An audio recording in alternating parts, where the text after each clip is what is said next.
சட்டமன்ற நடவடிக்கைகளை உன்னிப்பாக கவனித்து வரக்கூடிய திரு பாக்கி அவர்கள் நம்மோடு இணைந்திருக்கின்றார். இந்த புதியவர்கள் நிறைந்த அவை அப்படிங்கும்பொழுது சட்டமன்ற அலுவல்களுக்கு ஒன்னொன்றுக்கும் ஒரு உட்பொருள் உண்டு, அந்த மரபுக்கு முக்கியத்துவம் உண்டு.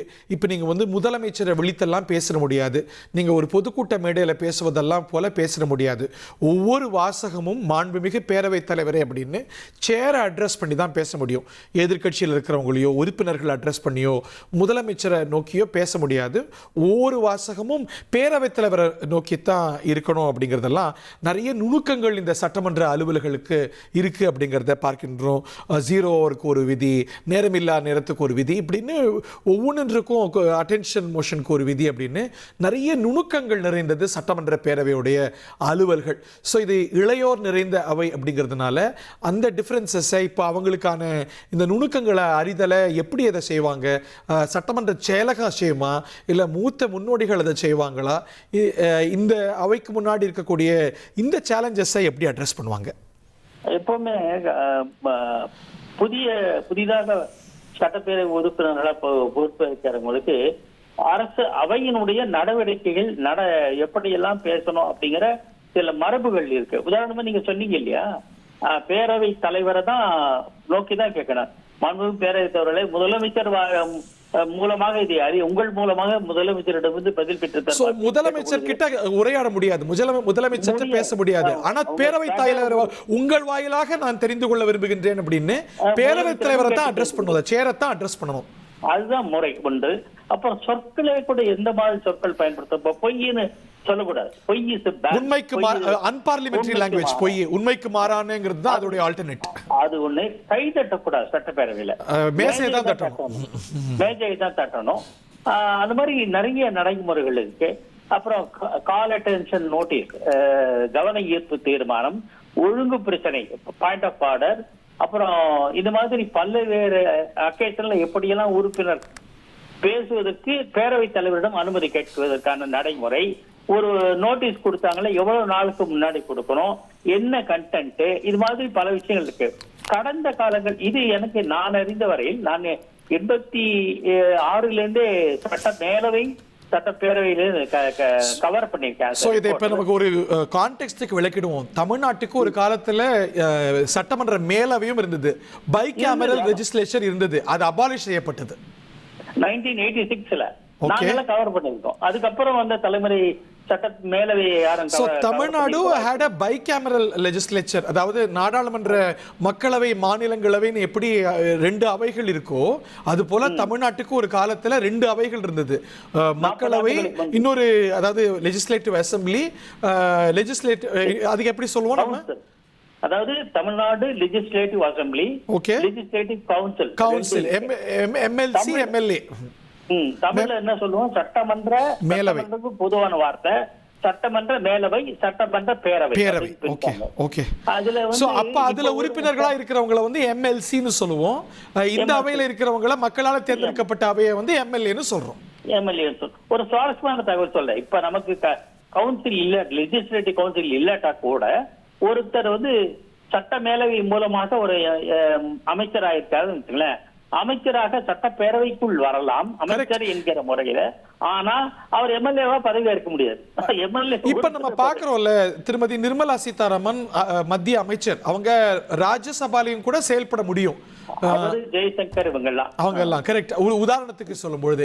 ஆனா இப்போ எம்எல்சியை ரீவைவ் பண்றதுக்கான, லெஜிஸ்லேட்டிவ் கவுன்சிலை ரீவைவ் பண்றதுக்கான முயற்சி திரு கருணாநிதி அவர்களுடைய 2006-2011 முடிவு செய்யப்பட்டு நாடாளுமன்ற அவைக்கு அது ratified to be ratified by parliament, அதுவும் கூட ராட்டிபிகேஷன் ஸ்டேஜுக்கு போய் அது கைவிடப்பட்டதையும் பார்க்கிறோம்.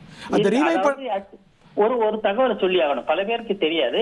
எனக்கு முன்னாள் சட்டமன்ற நிருபர் ஒருத்தர், மூத்த நிருபர் சொன்னார், அசம்பிளிக்கு ரிப்போர்ட்டர்ஸ் இருக்காங்க, அவங்க அபிஷியலா பதிவு பண்ணுவாங்கல்ல செய்திகளை, அவையில நடக்கிற நடவடிக்கைகளை பதிவு பண்ணுவாங்கல்ல, அவங்கள ஒருத்தர் மூத்த அதிகாரி ஒருத்தர் சொன்னார் என்கிட்ட, இது கிளியர் ஆயிடுச்சு, சட்ட மேலவை நிறைவேற்றி நாடாளுமன்றம் ஏற்றுக்கொள்ளப்பட்டு இதுக்கு இட் இஸ் வெரி, அதாவது ஃபைனல் ஸ்டேஜ்ல இருக்கு, இப்போ இந்த அரசாங்கம் முயற்சி செய்தா கூட மறுபடியும் அதுக்கு உயிர் கொடுத்து within short period council form பண்ணலாம். பட் அது கலைஞர் கருணாநிதி எடுத்தது நீங்க சொல்றது போல நாடாளுமன்ற மாநிலங்களவையிலே மக்களவையிலே விவாதம் நடைபெற்றதை பார்த்த நினைவு உண்டு.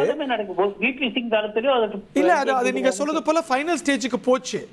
அது ஏன் எஃபெக்ட்டுக்கு வரலன்னா அது வேண்டாங்கிற நிலைப்பாடு கொண்ட செல்வி ஜெயலலிதா அரசு வந்தது. இன்ட்ரெஸ்டிங்லி நிலைப்பாடு எடுத்த திமுக அரசும் கூட அதை திரு ஸ்டாலின் அரசும் கூட ரிவைவ் பண்ண முயற்சி செய்யல. அதுக்கு காரணம் திமுக கலைஞர் கருணாநிதி ஆட்சியிலும் சரி, பின்னாடி வந்த ஸ்டாலின் ஆட்சியிலும் கம்யூனிஸ்டுகளுக்கு இந்த மேலவையில உடன்பாடு கிடையாது. நமக்கு இதுல பேர்ன கேரளத்துல மேலவை கிடையாது. ஆந்திரால இருக்கு இல்லையா? ஆந்திரால என்டி ராமராவ் கலைச்சாரு, பின்னாடி வந்தவங்க கொண்டு வந்துட்டாங்க, மீண்டும் உயிர் கொடுத்துட்டாங்க. சோ இப்போ நம்ம அண்டை மாநிலங்கள்னு பார்த்தா கேரளால கிடையாது, ஆந்திரால 2 அவைகள் இருக்கு. இப்போ இருக்கு. அதாவது என்டி ராமராவ் ஆட்சிக்கு முதல் முறையா வந்தவங்க அதை கலைச்சிட்டாரு, பின்னாடி வந்த காங்கிரஸ் ஆட்சியில.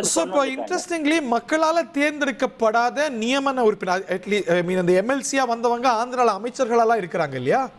ஆமா ஆமா. இப்ப கூட அந்த அந்த எப்படி சட்டப்பேரவை உறுப்பினர்கள் எம்எல்ஏக்கள் தேர்ந்தெடுத்து எம்பிக்கள் ராஜ்யசபா மெம்பர் ஆகிறாங்களோ, அதே மாதிரி உள்ளாட்சி அமைப்பில் இருந்தவங்க தேர்ந்தெடுத்து சட்ட மேலவை உறுப்பினர்கள் ஆகலாம். 2-3 தொகுதி. அதோட எலெக்ஷன் எப்படி நடக்கும் சார்? இப்போ ஆசிரியர்களுக்கு நிறைய கோட்டாக்கள்லாம் நம்ம தமிழ்நாட்டில் இருந்தபோது சொல்லுவாங்க, எனக்கு தெரியாது, நீங்க அதை பத்தி விரிவா விளக்கி சொல்லுங்களேன். அதாவது கிராஜுவேட் கான்ஸ்டிட்யூன்சின்னு இருக்கு, ஆசிரியர்களுக்கான டீச்சர்ஸ் கான்ஸ்டிட்யூன்சி இருக்கு, அப்புறம் உள்ளாட்சி பிரதிநிதிகள். அதனாலதான் எம்ஜிஆர் சட்டமேலவை கலைச்சார்னு ஒரு கருத்து உண்டு. அதிகாரப்பூர்வமாக அதுதான் சொல்லுவாங்க. அதாவது 86ல உள்ளாட்சி அமைப்புகள், பஞ்சாயத்து, நகராட்சி, மாநகராட்சிக்கு எந்த மாநகராட்சிக்கும் நடக்கல, மற்ற உள்ளாட்சி அமைப்புகள்ல பெருவாரியான இடங்களை திமுக கைப்பற்றியது.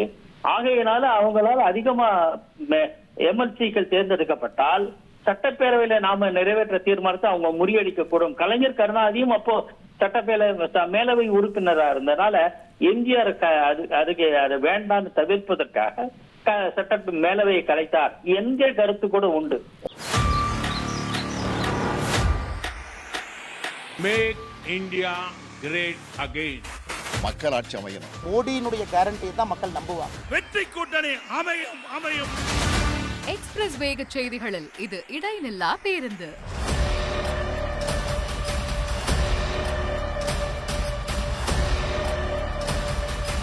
தினமும் காலை 6 முதல் 7 மணி வரை 6 மணி செய்திகள், பிரேக் ஃப்ரீ நியூஸ், வரிசை கட்டி வரும் சுவாரஸ்ய செய்திகள், பிரேக்கே இல்லாமல். ரிமோட்டை மறங்க, அப்டேட்டா இருங்க. 1,28,00,000 மனங்களை வென்ற தந்தை டிவி யூடியூப் சேனல். தவிர்க்க முடியாத தம்ப்நெயில், கலக்கலான கான்டென்ட்ஸ். நீங்களும் இந்த குடும்பத்தில் இணைய இப்பவே சப்ஸ்கிரைப் பண்ணுங்க. அசுரபலம் கொண்ட எங்கள் டிஜிட்டல் கரங்களில் உங்கள் விளம்பரங்களை சேர்க்க வாட்ஸ்அப் பண்ணுங்க. 8939888378. Email advttv@dttv.in.